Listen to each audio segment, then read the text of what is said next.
So yes, I'm an arts consultant that specialises in diversity, access and inclusion, and I'm also someone who identifies as a disabled musician. Before we begin, I just want to acknowledge that I'm joining tonight from beautiful Gadigal land in Sydney, and I'd like to pay my respects to elders past, present and emerging, and thank them for the custodianship of the beautiful land that I live and work on. So today I want to talk to you about why we at conservatoriums and music institutions need to do better when it comes to including disabled music students and music staff, and also why we need to ensure that we prepare all of our students for what it means to consider access and inclusion for everyone as part of their music practice. The symposium theme tonight of educating for the sustainable musician in post-normal times, to me really speaks to how complex it is to have a musical career right now, and the changing landscape of our industry, and how that is impacting the types of skills that we need to ensure that our students have in their toolbox. I think the words access and inclusion are terms that are really starting to pop up more and more often across the arts industry. That might be through things like requirements from funding bodies. In some cases, it might be complaints made against arts organisations, or it might be artists just using accessibility to make really interesting and creative artwork. So, as the next generation of musicians enter our sector, they really do need to be aware of how they can reach the widest possible audience. We know that many of our students will have a teaching practice as well as part of their careers, so they need to know how to work with students with access needs, for example. And for those of us working or running institutions, we need to be aware of how to best support disabled musicians studying with us, so that we can provide accessible training pathways and we don't create any additional barriers to learning. And of course, we also need to ensure that we support disabled staff within our institutions to be able to do their best work. So why does access and inclusion matter? Well, disability is absolutely a part of life, and it's actually much more common than a lot of people realise. Globally, the percentage of people with disability is somewhere between 15 and 20%, and in Australia that number is 18% as at last census, and we talk about 1 in 5 of us living with disability. And of course, it's a really broad church when we think about what disability means and the different types of access requirements that we all have. Some people need physical access, some people need communication access, and attitudinal access is also really important as well. I think it's important to point out, of course, that the prevalence of disability increases with age. And, for those of us working in classical music where our audience is on the older end of the spectrum, disability and aging is really important to think about.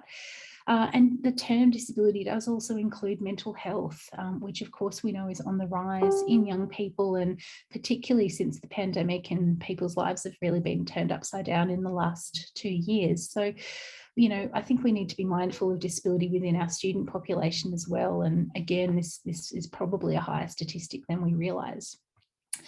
And within the arts specifically, people with disability are really interested in the arts. And in fact, they attend the arts just as much as non-disabled people.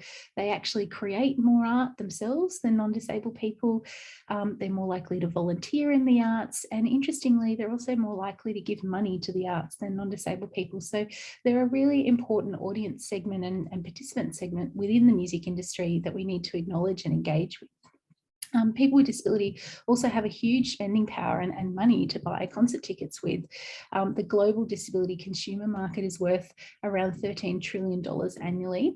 So including people with disability in your thinking around music making as a next-gen musician just makes good economic and business sense as well. And of course, accessibility doesn't just impact the lives of people with disability. It's friends, family members, colleagues, it's older people with mobility aids, it's parents with prams, it's the person that happens to have the broken leg the week they want to go to your concert, it's the person who comes from a non-English speaking background who appreciates information being presented really clearly to them. So it's a lot more than that 1 in 5 that access and inclusion principles really do benefit. Now, when it comes to disabled artists in Australia, unfortunately, we know that there's a whole raft of different barriers that can hinder someone's ability to have a sustainable career in the arts. And our institutions, music institutions included, can be a part of this problem.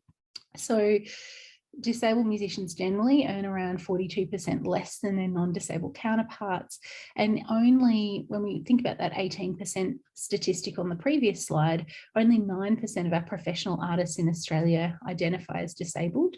So there is more work to do to level the playing field for equal access across the sector. And I guess the types of barriers that disabled musicians in particular experience are a lot around inaccessible training pathways. It's around inflexible work environments and just low expectations generally of the quality of our work. So, now we've sort of talked a little bit about why being accessible is a good thing to do and why access is important to provide for our disabled musicians. But I think accessibility also presents a really exciting possibility artistically and technologically.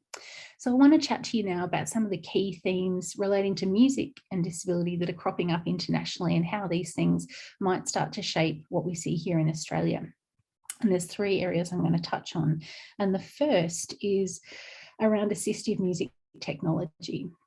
So there's been some really fantastic advances, developed around accessible musical instruments, which have enabled more disabled people to participate in music making. There's a great organisation in the UK called Drake Music who pair up tech geeks with disabled musicians to come up with solutions to remove access barriers for them associated with traditional musical instruments. And on here on the slide, I've got on the left a musician from the UK, Chris Halpam, who's using something called Moo gloves, in which he uses to make music. He's someone living with cerebral palsy, and the movement of the hands is his instrument, essentially. On the right on the slide, I've got a photo from Open Up Music, and they have actually invented an instrument played here on the iPad called the clarion, which is a really great piece of accessible music tech that they're using. So I think we really need to have our minds open to people making music in different ways, which are accessible to them, but still produce really great artistic content.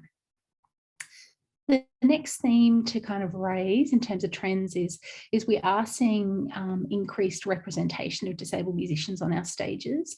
And of course, if we want our music sector to truly reflect who we are as a society, then we do need to be represented on those stages.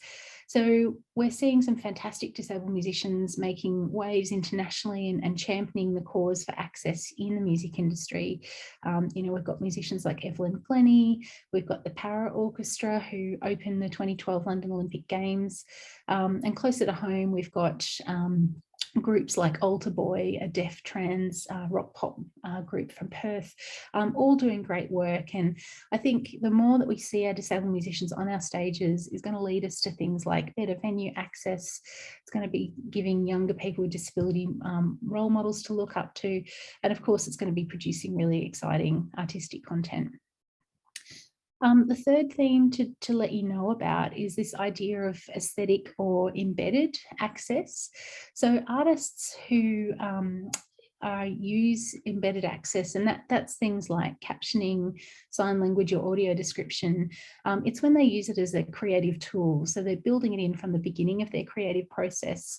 And we're seeing this not just being done by disabled artists, but by artists more broadly across the entire artistic community, because artists are starting to see the creative possibilities that access gives us and put that in right from the start.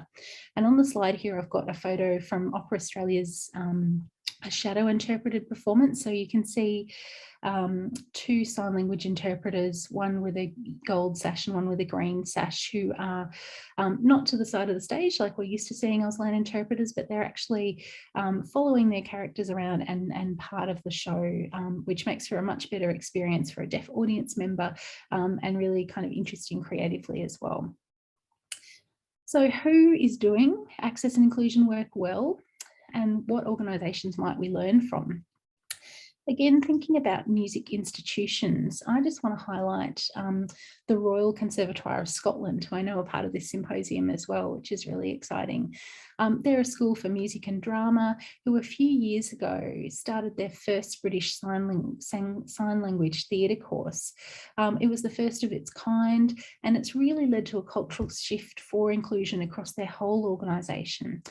Everyone there has had deaf awareness training. A lot of them can use basic sign language, and it really demonstrates that power of having people in the building, as it were, to help bring about change. Another great international example is Open Up Music in Bristol. They run something called the National 10 Open minutes.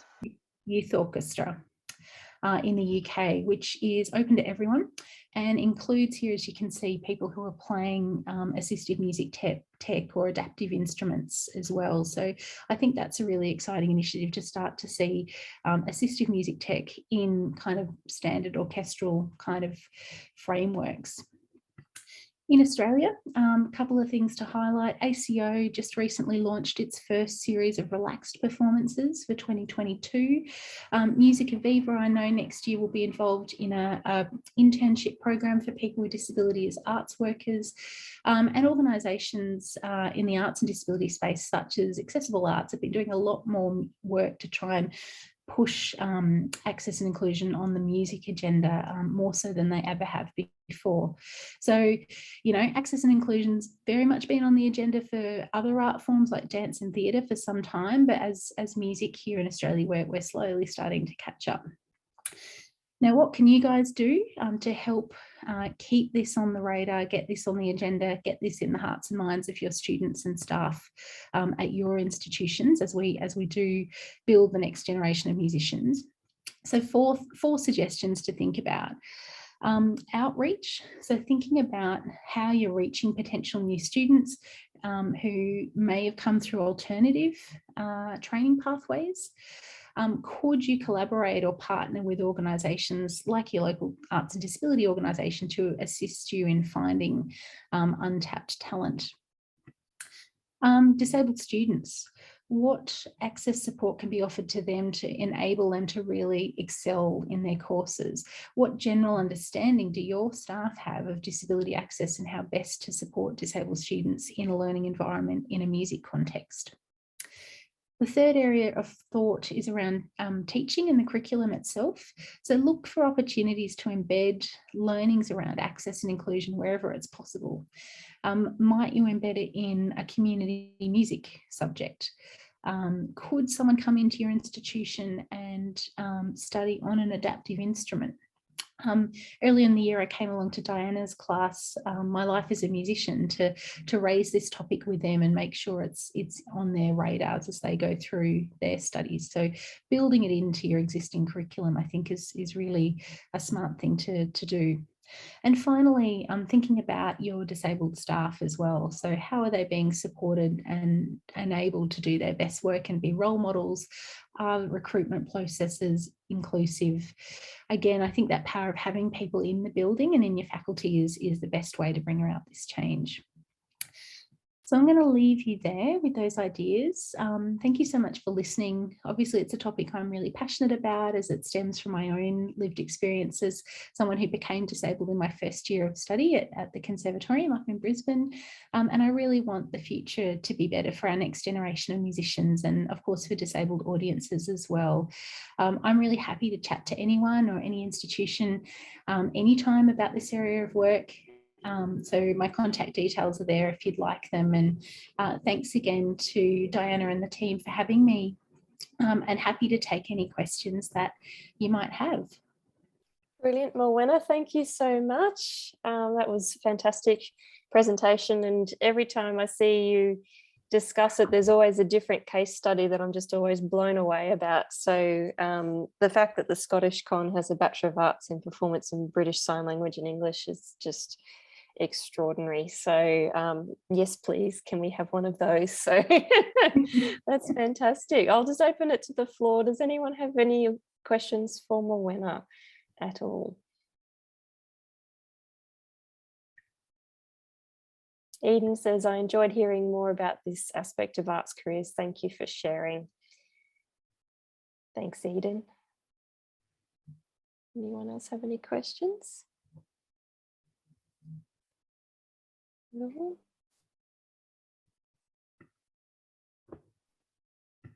Where do you see, I've got a question, where do you see accessibility, diversity and inclusion in 20 years time? Or I guess if you were ruler of the world, what would it look like to you? Like the absolute optimum, what can we like completely aspire for? Because you've spoken with us about changes and other case studies, and I agree with you wholeheartedly. We can just do more. So what would utopia look like for you?